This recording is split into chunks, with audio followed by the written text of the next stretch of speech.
There are over 100,000 people who immigrate to New Zealand every year with the intention to make New Zealand their home, leaving behind everything they know as normal day-to-day life and having to learn new ways of doing things, new norms, new cultures, and different values. There are many people who struggle with this transition and find it challenging to adjust and settle, so they can call and make New Zealand their home. The purpose of this podcast is for me to share my journey and our challenges with the hope that you can learn from me and my family and have a softer landing. There will be good days and bad days, but with time, more good days. I believe we have made the right choice for our family. I want to try and help you do the same, but hopefully with a softer landing. This is Soft Landing, and I am your host, Brett Corlett. Welcome to this podcast, designed for anyone thinking about preparing for or who has just immigrated to New Zealand. Subscribe now so you never miss an episode. Drawing from his personal experience, this series will guide you through the process of preparing for your move and helping you navigate the challenges of immigration. Hello world, so welcome back to my podcast. I'm really grateful to have you all join me again and listen to another one of my episodes. First off, I'd just like to, thank you, but also if you haven't listened to any of my other episodes, this is the first episode you listen to, I do encourage you, please go back to the first episode. The way I'm recording these is I'm trying to share my journey from beginning to end, so it's just in chronological order, so it would make sense if you start at number 1 and work your way through them. I'm trying to give tips throughout our whole journey as they're coming up while I'm busy talking through our story and our journey. So hopefully you'll get some benefit from it, and I do hope that if you can go back to number 1, you'll get more tidbits and ideas and just lessons learned from us from the first one.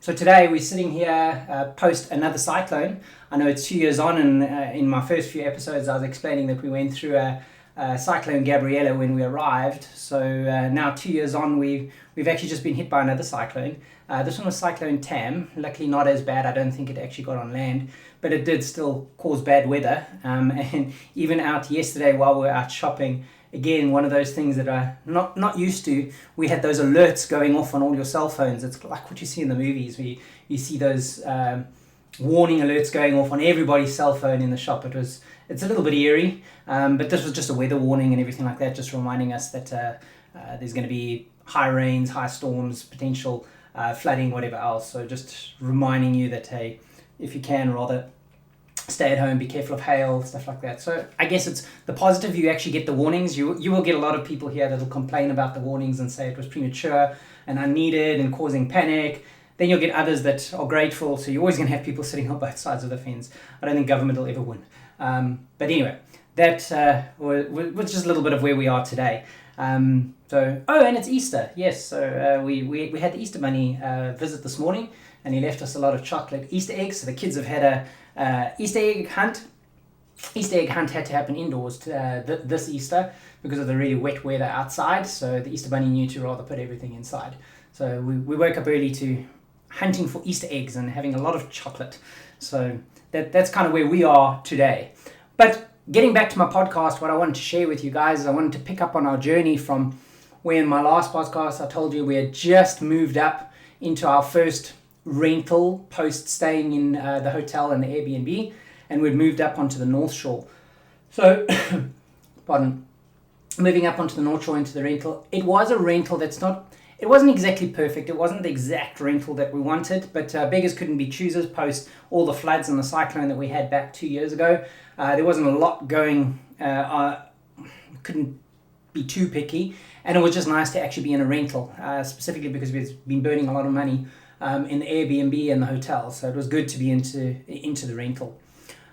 Once we moved into the rental, I think the first thing that we tried to plan is that, and it was always our plan, is when we moved here, I was the primary, so I was the one that was coming across with the job and the position. So I had to start working. Back in South Africa, back at home, both of us were working, so we did have 2 incomes coming in.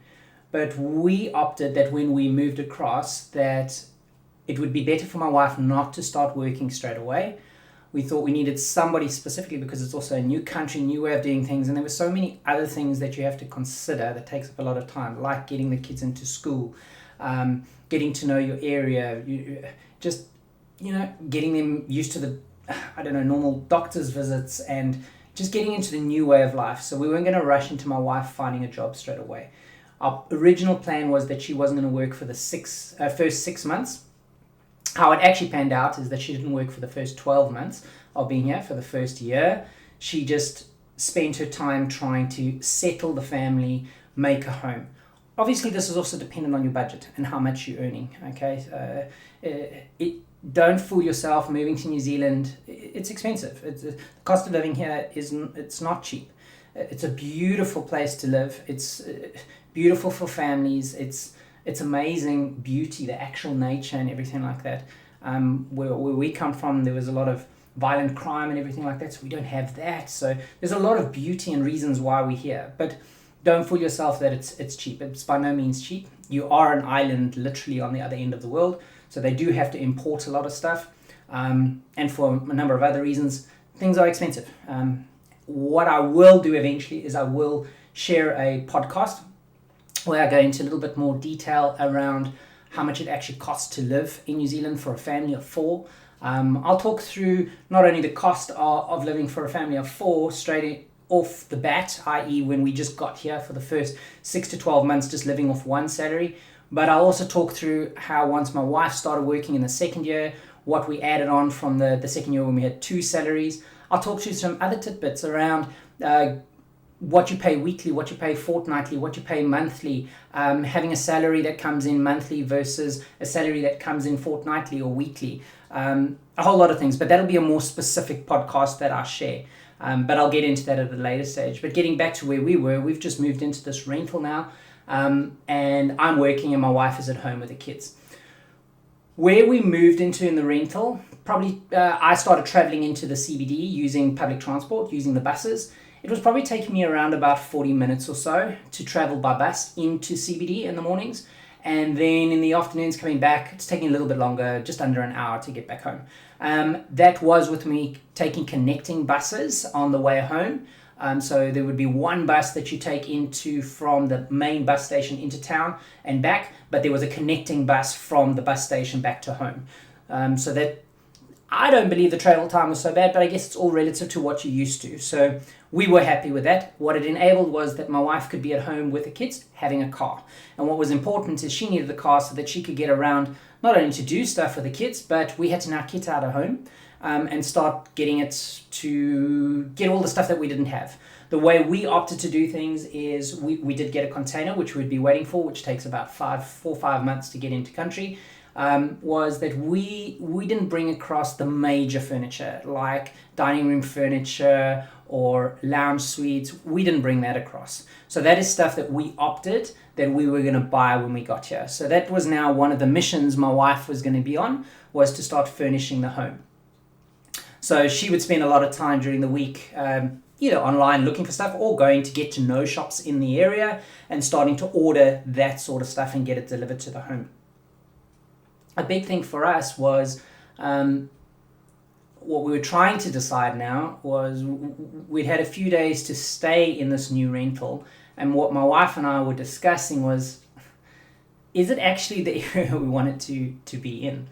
So now that we had a chance to actually stay there for a bit and get to know the community a bit, so while I was at work, she was taking the kids out and trying to roam around the community. She started sharing with me in the evenings when I was home and on the weekends when we got to go out. It wasn't quite what we were looking for. The area we had ended up in was still, it didn't have as many parks for the kids to play in. You really had to drive to get to a park. You couldn't walk to parks nearby. Yeah, you could walk around the neighborhood, but there wasn't a lot of playgrounds and parks for the kids to play in compared to a lot of other areas. Also, just the community that we started picking up that was around us, it wasn't the community we were looking for. I think this leads me back to what I told you in one of the other podcasts is, yeah, we were trying to be proactive and really think ahead with planning with our rental, although the first one got flooded and it didn't work out for us. We'd still done a lot of investigations via word of mouth for the area we wanted to end up in and what we could find online. And we were only really seeing it firsthand now for the first time while we were here in country. We didn't get a chance to come visit first and see New Zealand. We were taking a real chance, just getting here as a family and making it happen without even visiting here. So we didn't know the areas. We only went on word of mouth from friends and from what we could see online. And what we were actually picking up is the area that we were in was not quite the area we wanted to settle in. So now the challenge that we had is you're trying to kit out a rental with stuff. So you're ordering it and it's going to start getting delivered and you're going to start unpacking and building out a home. But is it the home you want to stay in? Now the lease that we had signed was for 12 months. So we had just started that lease. We're only like in the second week or so now of that lease. We had to make the choice, did we want to break the lease? Did we want to terminate early and did we want to find another rental, or did we want to see it through for a year? Again, this is really going to come down to your budgets as well, because it's going to cost you money to get out of the lease early, as well as cash flow with having another bond that you'd have to pay or deposit that you'd have to pay to secure the other one. Although you will get your deposit back, it's just timing of getting it back. But a big decision for us was, and I will do different podcasts and YouTube videos on this, is you choose an area, especially when you've got kids, based on the schools that you're zoned for in the area. And we had chosen the area because of the school that was in that area, but now that we were here and seeing it firsthand, we were wondering if we had made the right decision. So what we did is we actually reached out to some friends of ours that we knew from back in South Africa, and they'd been here for a number of years, and actually one of them was a teacher, but she was teaching at a school. It was a semi-private school, but was a little further north than what we were, probably another 15-20 minutes drive north. So we got in touch with them over the weekend, and we actually they brought us up to their area and where her school was that she taught at. And we drove around that area and started looking a bit more and actually fell in love with the area. That was way more what we were looking for. We saw the families walking around with pushing their prams, walking kids riding on bicycles and push scooters. And we saw a lot of parks and playgrounds, people riding on bicycles, going for runs. It was just, that's what we were looking for. This was the community we were looking for. What we also found in the rental that we were in, we took what we could get. It was still I don't know what you call it, but it's like a semi-detached. So you were sharing a wall with your neighbor.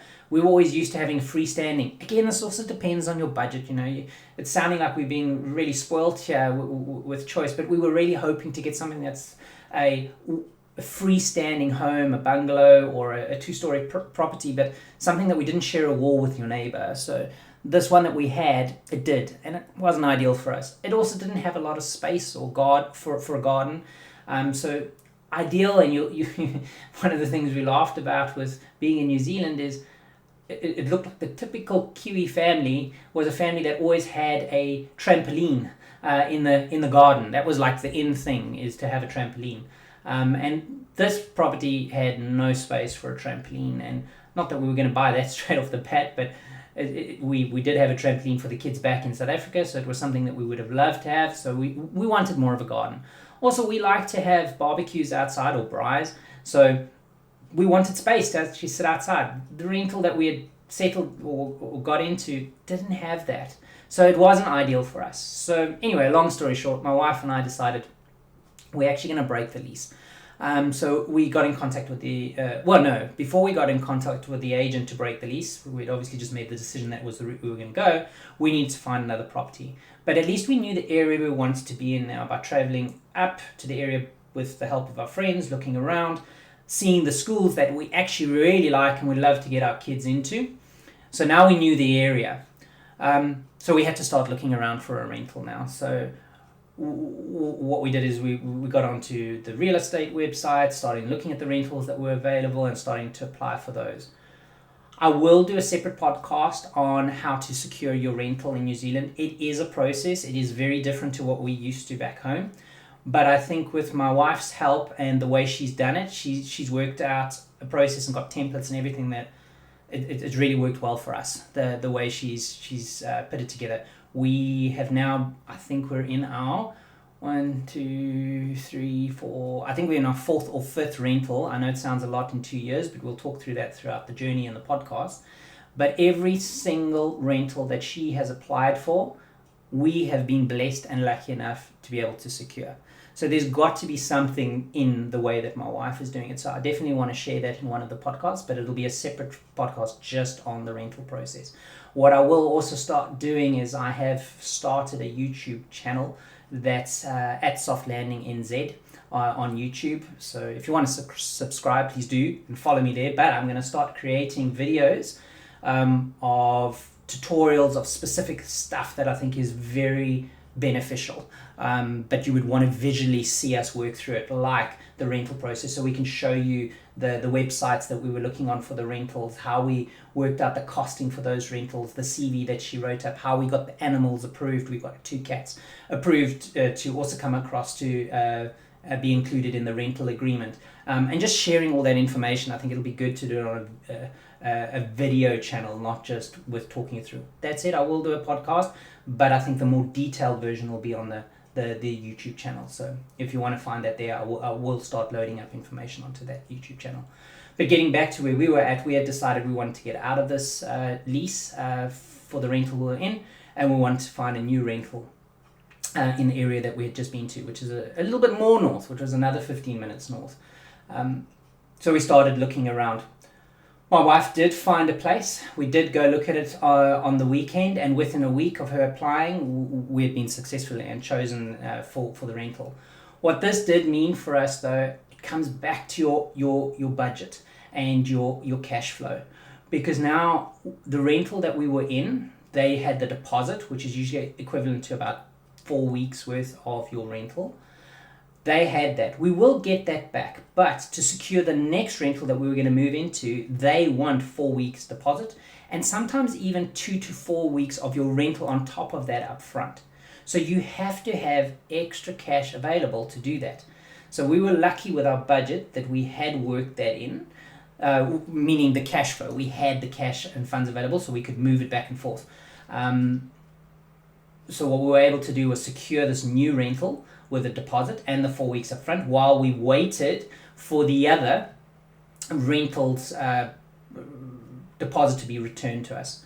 We did have to pay the penalty, though. The penalty worked out to, and I don't know the exact numbers, but when I do the rental video, I will share the actual figures, or when I do the separate video on living expenses in New Zealand, I'll share the exact figures there, but I think it worked out to about $700. So it is a lot of money. It's not cheap to break the rental, but we thought and we agreed that long term it would be better for us, because we would rather get it done now, bite the bullet, do the move, get into the area we want to be in, so that we could then start securing schooling for our kids. It would be in the area that we wanted. We wouldn't be moving them from one school to another, or having to travel far, because now they stayed in, they made friends and they settled in that school, but we're not living in that area.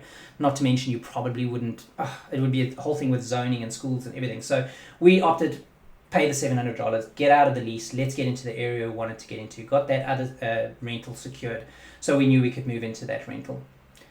Over and above the cash flow that you got to consider, as well as the costs now, because it's costing us extra for terminating early on the lease. What also cost us money is moving costs, because now you need to actually move. And what's happening now is we had started buying some stuff that had been delivered to this rental. In total, we actually ended up being in this first rental for a month, so it was 4 weeks. And in that 4 weeks, what we had ended up doing was we did start buying some stuff like a dining room suite, a lounge suite, some just furniture for the home and everything like that. So you started kitting it out. But what we opted to do is, although we had ordered some of the stuff and it got delivered to the first rental that we were going to be moving out of, we didn't unpack a lot of stuff if we didn't have to, because it would be easier to move it in the pre-packaged boxing and everything already. So it meant we were still living in a home that wasn't quite unpacked. It was boxes everywhere, stuff everywhere, but we knew it would be better for when we moved into the actual rental we wanted to settle in the area a little bit further north. So that's what we opted to do with the stuff that was getting delivered. What it also meant is you had to budget for some extra money for the actual move now. So we opted with some friends' advice that what you can do when you move here, you can obviously, if you've got budget, you can contact people that will help you with the move and do it all for you, but that costs money as well. We opted to do it ourselves. So what we did is we rented a truck. I think it was a 2-ton truck that we rented. So on your normal driver's license, they allow you to drive a truck here on that license and rent one. So that's the option we went for.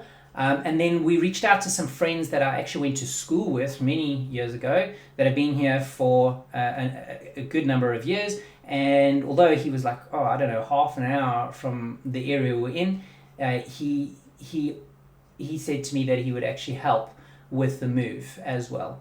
No, I'm wrong. That was our second removal. Sorry. This was a friend of ours that had actually shown us this area with his wife, who was a teacher at the school in the area we want to be in. He said he would actually help me with the move. But you got to start being a little bit, sometimes it's hard to ask for help and you can be a bit proud.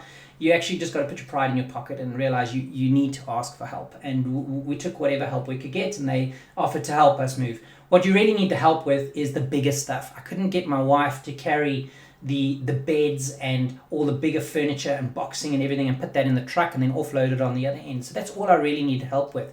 My kids aren't quite big enough yet. My son was only 11 at that stage, so he wasn't strong enough to do that.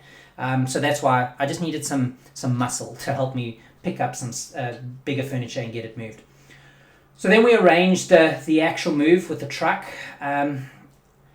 Some challenges on moving day. So I've never driven a 2-ton truck before. This was something that was new for me. So I was nervous about it. But when we went to go pick up the truck in the morning, my wife drove me there, and she was then going to meet at the first rental so that we could start packing the car with as much smaller stuff as possible, and I could start packing the truck with the bigger stuff that we wanted to put in it. The friend of mine was going to meet me there as well so we could start loading up the truck. First challenge was driving this truck. I am so grateful, and it is something that I would really recommend you do. I took the full covered insurance on that truck. And why I say I'm grateful is I actually crashed the truck. Not bad. What I ended up doing is, because you don't know the area and you're still relying on GPS and everything like that, I was looking up on maps on my phone, and I looked down. Yes, it's wrong, but you don't have your proper cradle and you don't know how to drive the truck, and I was turning the truck around because I'd taken a wrong turn it was like behind a warehouse or something like that, and I was turning around, and because the truck's so big, I clipped the whole left-hand side of the truck against the side of the building. So it knocked off the mirror and scraped the door and the side and the light, and it made a big mess. The truck was still usable, but I had now dinged or crashed the truck. So I can laugh about it now, but I can promise you at the time, I didn't find it very funny. Stress was definitely, and anxiety was at a real peak. We were only now a month in. We've been through so much. If you've listened to my other podcasts, you'll hear all the challenges and the struggles that we had gone through. And now we're actually finally moving, which is a struggle, and it's stressful in a new country, driving a truck that you've never driven before, and then to actually now crash the thing. I was like, what more can go wrong? I'm just like, I'm at my wit's end. So all I ended up doing was, luckily because it was behind a warehouse and there was no traffic there, I just stopped the truck for a bit, started breathing for a few minutes, literally put my head down on the steering wheel and just sat there for a little bit thinking, okay, pull yourself towards yourself, you can do this, you're still fine, collect yourself. Took a few minutes, breathed, and thought, it's not the end of the world. Luckily you took the insurance, let's just keep going. Picked myself up and kept going. Now I was going to drive down to the original rental so we could start packing up, meeting up with my friends so we could pack it. Got the truck there now in one piece with no mirrors, driving on the highway. Well, no mirrors on the left-hand side. Finally getting to the new, the rental we wanted to start loading the furniture and everything with. My wife packed the car, got smaller things in. She opted she was going to drive up because now it's about a 20-minute drive between this rental and the area we actually want to be in. So she left first with the kids and took the first whatever she could fit in the car up to that new rental. I started just unloading the house, loading the truck with whatever we could with my friend. A big thing we wanted to now move was we did have a washing machine and we had a tumble dryer, and we had to disconnect the washing machine from the water. We went to the main water source outside on the pavement, and we turned off the water to the house before we unhooked the washing machine and everything, thinking it would be fine. But what actually ended up happening is as we unhooked the washing machine, Water started spraying out all over in the garage. Luckily, the washing machine was in the garage, but now it's pouring out water. Now, my friend ran to double check that we had actually turned off the main water supply, which we had, so it was off. I ran into the house, went into the bathrooms and the kitchen, tried to turn on water there just to double check. No water came out of those taps, so the water to the main house was definitely off, but the water to where the washing machine was in the garage had not stopped, and it was pouring out at a rate of knots, and we were starting to flood this garage with water now. I tried phoning the letting agent. They weren't answering. I was like, I don't know what to do. I don't know how to stop this water from pouring out everywhere, all over the garage. I cannot believe I've now crashed a truck and I am now flooding the rental I'm in, and all I'm thinking is dollar signs. I'm going to fix all of this and get through this. I promise you, I was close to breaking point. I can tell you I spoke a bit of creative language, to be really honest. It wasn't my finest moment. I was really losing, apologies, but losing my shit. It was like I'd had enough. My poor friend that hadn't seen me in years and was trying to help me was probably thinking, oh my goodness, what have I got myself into? But anyway, eventually what we actually found was this house, this rental, they had it was like a borehole, and they had a separate pump that was pumping water for just the outside taps, as well as the laundry for the washing machine, and water into that area. So once we found the borehole, we were able to find the pump, and we were able to turn the pump off, and then finally the water stopped. But I promise you, the water was probably running for a good, I don't know, it felt like forever, but it was maybe like 10 minutes. But I promise you, at the rate it was running out, there was a ton of water all over that garage floor. All I thought was, okay, again, breathe, pull yourself towards yourself. You just got to keep going. So we thought, pack what you could in the truck. Let's get as much stuff as we can up to the new unit. Let's get that unpacked, and then we can deal with this mess that we've now made in the rental with the flooding.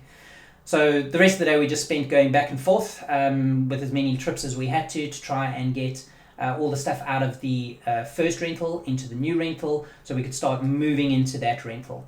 What we were lucky with is we had given notice on the rental, the first original rental that we were moving out of, and I had a week available. So I now had a week available to me to try clean out, dry out, air out the garage. And what we were lucky with is in that week, I was able to keep the garage door open. I was able to dry out, open all the doors, whatever, windows, and it actually dried out, and we were actually fine. It was just the garage floor. For those of you who also don't know, in New Zealand, their garage floors, what a lot of them do is, we've never done this before, but they carpet the garage floors. So just to make it worse, it was wet carpet in this garage now. So that's what we were trying to dry out. Garages back home in South Africa, they don't carpet garages. It's a concrete floor. So to dry it off, it wouldn't have been a bigger deal. But here it was, in my mind, a big deal. But luckily we were able to dry everything out, and that was fine. Anyway, getting back to it, I'm just trying to share the challenges. We then got all moved out of that first rental that we had stayed in for literally a month, moved a little bit further north into the new rental. Now we were finally in a situation where we thought, okay, we can start settling and start for the first time making home after we've been here for just over a month, and we can start unpacking. That's when we started unpacking a lot of the furniture that we had bought. A lot of it was flat pack, so I can tell you a lot of building will be going on. One thing we did there is we went to, and I will share a bit more, but we went to a hardware store called Mitre 10 or Bunnings. It's the two different hardware stores here, and bought myself a little toolkit, which was important, and a little electric screwdriver, because you do a lot of flat pack in the beginning. There's a lot of stuff that you end up building and putting together furniture-wise. So then we could start actually making that new rental home.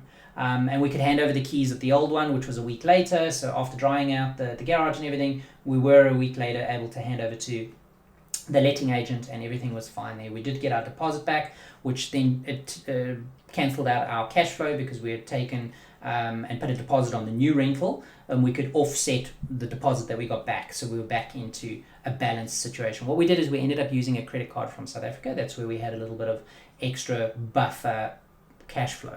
So in a 2-3 week period, we could just put it on that credit card while we're waiting for the cash to come back. So that's the way we did our buffer fund.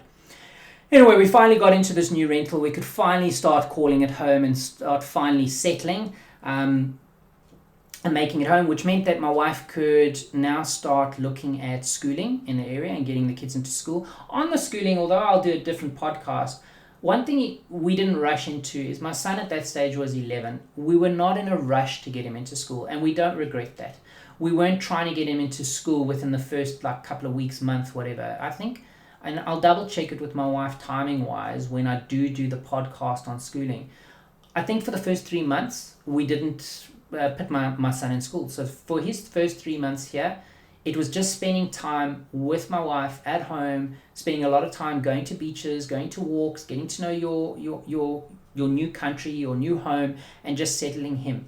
As well as my daughter. We also didn't force or push her to get into a kindy straight away. She was only 3 when she got here, so we weren't in a rush to get her into kindy. And even with kindy, they actually, the government subsidizes the first 20 hours a week of time for a kindy, so it wasn't even a money issue. It was more, we decided, let the family spend time together and settle, and we don't regret that. I think it worked out really well. Although I was going into work all the time, or a lot of the time, it was nice for my wife to be able to settle the kids. I mean, we had really done, the kids are phenomenal, the way they adjust, and they probably adjust and they adapt probably quicker than my wife and I did.